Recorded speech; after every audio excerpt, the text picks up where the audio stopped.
collective noun is used to describe a group of people or things. Okay, एक group of people या group of things को describe करने के लिए collective nouns का use करते हैं. एग्जाम्पल देखिए कलेक्टिव नाउन्स के. Family, group, committee, class, organisation, team, army, club, crowd, government, jury, minority, public, mob, etcetera. Okay, ये बहुत सारी एग्जांपल्स है कलेक्टिव नाउन्स की. ओके, फैमिली भी रिप्रेजेंट करती है more than one people, group भी, कमिटी भी. ओके, जब आप ये देखते हैं ये वर्ड्स, आपको बहुत सारे लोगों की इमेज आपके दिमाग में आती है, सिर्फ एक ही नहीं. ओके, इसलिए ये कलेक्टिव नाउन है. कलेक्टिव नाउन से generally taken as a whole, यानी कि होल का मतलब इकट्ठा लिया जाता है, एक जैसा हम लेते हैं इसकी सेंस को. Hence are treated as singular and singular verb are used. Okay, मतलब कलेक्टिव नाउन्स को हम जनरली इकट्ठा लेते हैं, एक तरह से लेते हैं. मतलब जैसे अगर बहुत सारे लोगों का ग्रुप है, ओके, मान लीजिए कमिटी, तो हम उसको एक तरह से लेंगे, कमिटी को हम एक मानेंगे. ओके, इसलिए उसको सिंगुलर वर्ब यूज करने वाले हैं इसमें. एग्जाम्पल देखते हैं. The committee has met and accepted the proposal. यानी कि अब इसमें देख सकते हैं कमिटी है यानी कि कलेक्टिव नाउन है. भले ही इसमें बहुत सारे लोग हो सकते हैं, एक दो लोग हो सकते हैं, तीन लोग हो सकते हैं, 10 लोग हो सकते हैं, बट इसको हम सिंगुलर सेंस में यूज कर रहे हैं. इसलिए जो यहाँ पे हेल्पिंग वर्ब लगा वो हुआ has. Okay, the committee has met and accepted the proposal. The family was happy at the news. The crowd was wild with excitement. Our team is certain to win the match. ठीक है, इन सब cases में आपने देखा कि collective nouns का use हो रहा है, लेकिन उसको हम इकट्ठा ही यूज कर रहे हैं. ओके, इसलिए इज लग गया, वॉज लगा या फिर हैज लगा. ओके, बट इसमें एक कॉन्ट्रडिक्शन है. But there is a situation where collective nouns will have plural verbs. ऐसी भी सिचुएशंस आती हैं जब कलेक्टिव नाउन्स लगाने के बाद प्लूरल वर्ब्स लगते हैं. देखिए ऐसा कब होता है.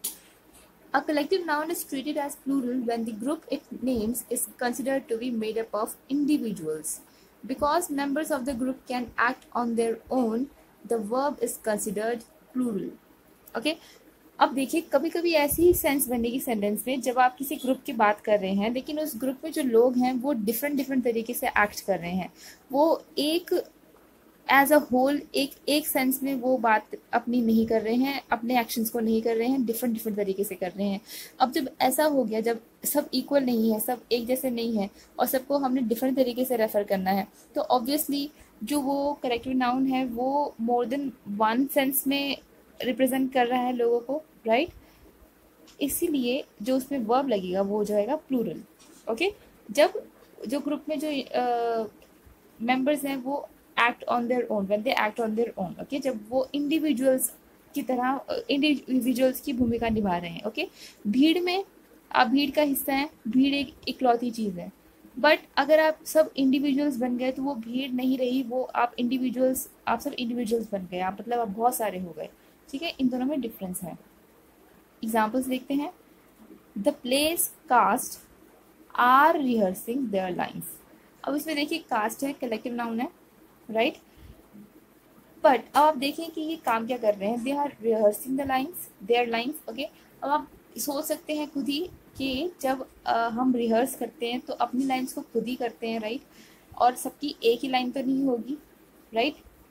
किसी एक एक्टर की कोई और लाइन होगी, किसी एक एक्ट्रेस की कोई और लाइन होगी, राइट? सब अपनी जो उनकी रिहर्सल्स है वो अकेले खुद कर रहे हैं, राइट? सो ऐसे में क्या है, they are acting as an individual, every one of them.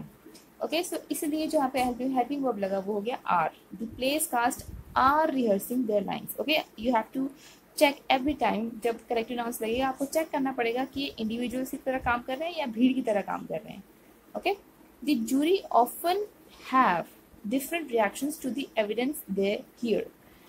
अब देखिए जूरी क्या होती है, जो कोर्ट में जज के साथ अलग तरीके से वहाँ पे बैठे होते हैं. जूरी वो सारा केस सुनते हैं, वो अपना वर्डिक्ट सुनाते हैं, राइट?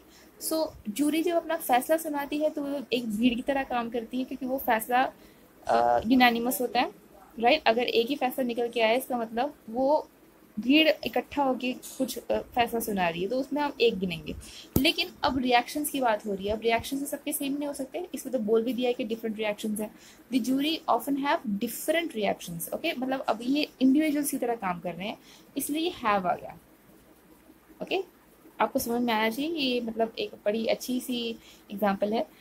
नेक्स्ट देखते हैं, the team have to buy their uniforms themselves. इसमें भी हैव आ गया, क्यों? क्योंकि ये यूनिफॉर्म्स बाय करने की बात कर रहे हैं। अब यूनिफॉर्म्स तो सब अपनी अलग अलग ही बाय करेंगे, इसके लिए इसका मतलब वो इंडिविजुअल की तरह एक्ट कर रहे हैं, इसलिए जो हेल्पिंग वर्ब हो गया वो हो गया have. Okay, so you have to check every time कि इंडिविजुअल्स की तरह काम कर रहे हैं या भीड़ की तरह काम कर रहे हैं। ओके, तो ये रूल यहाँ पे ख़त्म होता है, इसको रिवाइज करें, नोट करें। ओके, और पुराने जो रूल्स हैं उनको भी नोट करके रिवाइज करते रहें। आप रिवाइज करेंगे तो ही आपकी मेमोरी में कमिट होगा। So please do that. Thank you very much.